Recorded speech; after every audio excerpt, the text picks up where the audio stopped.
What is going on, ladies and gents? Michael or Legacy Kill HD back here today with another upcoming games video for you. And today we're going to be discussing 13 titles that I feel like are looking to be amazing here in late 2016 and early 2017. But make sure you let me know in the comments what title you're looking forward to the most, and also tell me what you think about some of these games, and let me know what you think of the gameplay and the information that we have thus far about them. But anyway guys, if you haven't already, make sure you follow me on Twitter, and nonetheless, let's get started here with the 13th game, and that is Watch Dogs 2. It's an open world action-adventure shooter video game being developed by Ubisoft Montreal. It's set within a fictionalized version of San Francisco. The game is played from a third-person perspective, and its world is navigated on foot or by vehicle. Players control Marcus Holloway, a hacker who works with the hacking group DedSec to take down the city's CTOS 2.0. And it was revealed at E3 2016 with a trailer. It was a pretty pleasant trailer. I think it looks amazing so far, but I'm really hoping that they fulfill their promise this time around, just because the first Watch Dogs game had a lot more promises like hacking. You should have been able to hack everything, and it wasn't that way. I just feel like that's how Ubisoft's been handling a lot of their projects in recent years, but it seems like just as of late they're actually taking a step back and taking a little bit more time on these games, and hopefully that'll mean that we get some better titles. I mean, I love some of the Ubisoft games that have come out in years. We got Far Cry 3, that was one of my most favorite games of all time, and some of the early Assassin's Creed games were amazing, and I'm sure there's a long list of games that were amazing, but there's also a bunch of games that also fell flat, and they just were miserable experiences for myself, and I'm sure a lot of other gamers. But from the trailers and everything we've gotten about Watch Dogs 2 so far, it seems like it's going to be a great game, but that's the anticipation that Ubisoft does great at. The question is, will it deliver on the experience? And yet we won't find that out until the actual game drops. But so far guys, Watch Dogs 2 is posing to be a great game, or at least it seems like it. At the 12th spot we have BioShock The Collection. It's a remastered collection of the BioShock video game series BioShock, BioShock 2, and BioShock Infinite, published by 2K Games. Alongside the single player content, all of the original DLC will be included. This is one of the best gaming series I've ever played in my life. I love what Ken Levine made out of this, and it actually is inspired by System Shock if you didn't know, but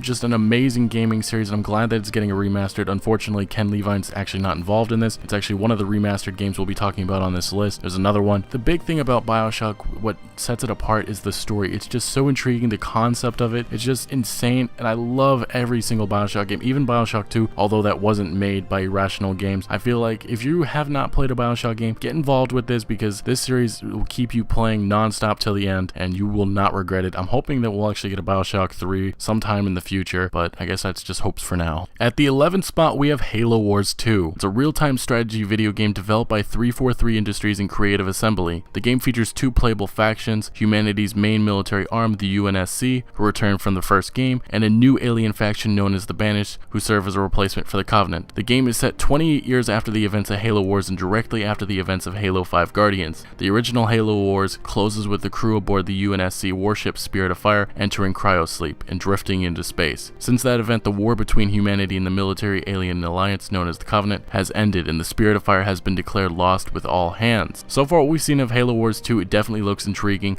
I love the original strategy game, one of the Halo games I'm really looking forward to, and I really do want to see what they have in store with story and pretty much gameplay, and seeing how much fun it will be to explore this little real-time strategy game that they create for us.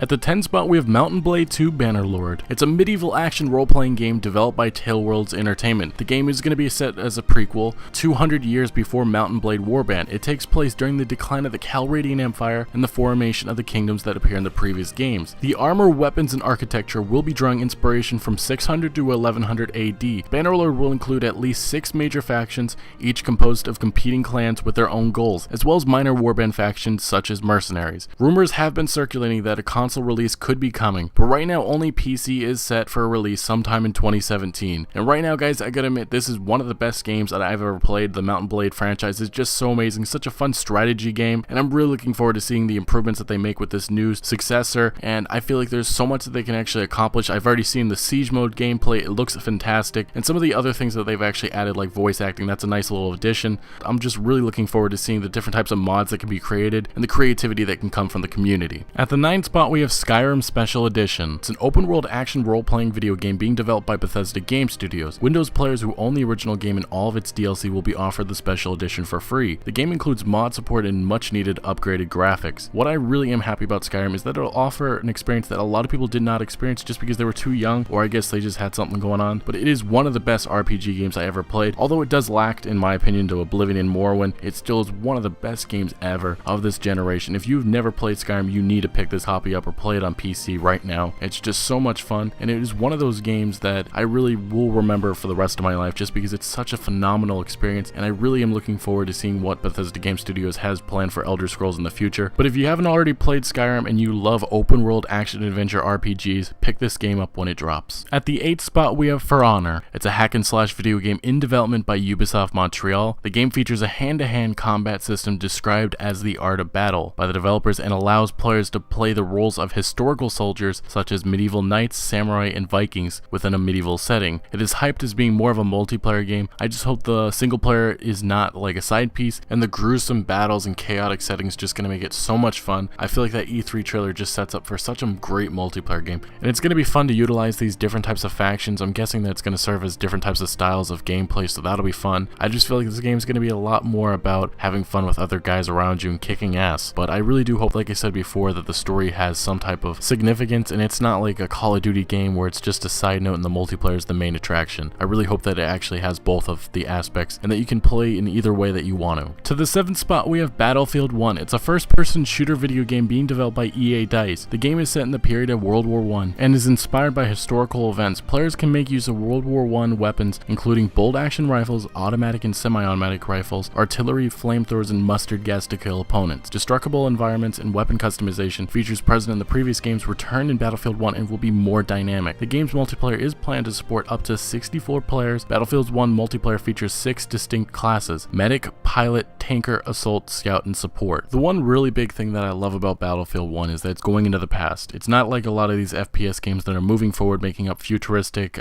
making up stuff. I'm just really liking that they're actually bringing historical events and making them into an actual game. They've done it in the past. I'm really happy about this just in particular, and I really am looking forward to this game just because it looks absolutely insane. I mean, I get that they're mainly going for a more realistic type of game. I'm sure that they're not exactly 100% going to get that, but they're doing a pretty good job at it so far, and I think this game is going to be a very fun FPS game that if you are an FPS player, this is probably the game that you're going to want to play here in later 2016. At the 6th spot we have Horizon Zero Dawn. It's an action role-playing video game being developed by Guerrilla Games. The plot revolves around Aloy, a hunter and archer who lives in a world overrun by robots. Having been enclosed her whole life, she sets out to discover the dangers that kept her sheltered for so long. Aloy makes use of ranged and melee weapons and stealth tactics to combat the mechanized creatures whose remains can also be looted for resources. The game features an open-world environment for Aloy to explore, divided into tribes that hold side quests to accomplish while the main story guides her throughout the whole world. And honestly, when I first heard of this idea, I thought it was outlandish and crazy, but as I've seen more gameplay, trailers, announcements, and details, I really am intrigued about this title. It looks absolutely amazing. The gameplay has brought my attention just to the main story. I'm really intrigued to see what it has to offer, and hopefully some of these quests, not necessarily just the main story, but some of the side quests can give us some answers on why this world is ruled by these mechanized creatures and what exactly happened to the humans that inhabited it. At the 5th spot we have Final Fantasy 15. It's an action role-playing video game being developed and published by Square Enix for the PlayStation 4 and Xbox One. The characters have the ability to traverse environments in a free-running style, which also extends to battle with larger enemies. It's been in development since 2006, but 10 years later we're finally getting a release on September 30th, 2016. Final Fantasy 15 begins as an armistice is declared between Lucius and Niflheim, ending the Cold War that has raged over the possession of the world's last crystal. A peace treaty is finally drawn up, and as a part of the agreements, Prince Noctis is to marry the Lady Lunafreya of Tenebrae. After Noctis leaves of the day the official treaty is to be signed, Niflheim invades Lucius and takes the nation's last crystal for its own before launching attacks on Solheim, Tenebrae, and Accordo. Noctis and his friends now journey to retrieve their kingdom's crystal and defeat Niflheim's forces. So far what we have seen of Final Fantasy 15, it looks like it's going to be a lot of fun finally getting this title, and it's going to be fun exploring this little open world that they have created. At the 4th spot we have No Man's Sky. It's an action-adventure survival video game being developed and published by the indie studio Hello Games. No Man's Sky's gameplay is built on 4 pillars: exploration, survival, combat, and trading, in which players are free to perform within the entirety of a procedurally generated deterministic open universe, which includes over 18 quintillion planets, with many having their own distinctive features. The goal is to make it to the center of the universe and pretty much create your own story and have a blast at it. Now this game is actually going to be coming out in the next couple days. There's been some copies that have been going around, we've been hearing some interesting news about it. A lot of people are saying they're actually having a blast at it. They're saying it's a lot of fun. They're saying to get to the center of the universe, it's only between 20 to 30 hours, which isn't necessarily that bad unless you're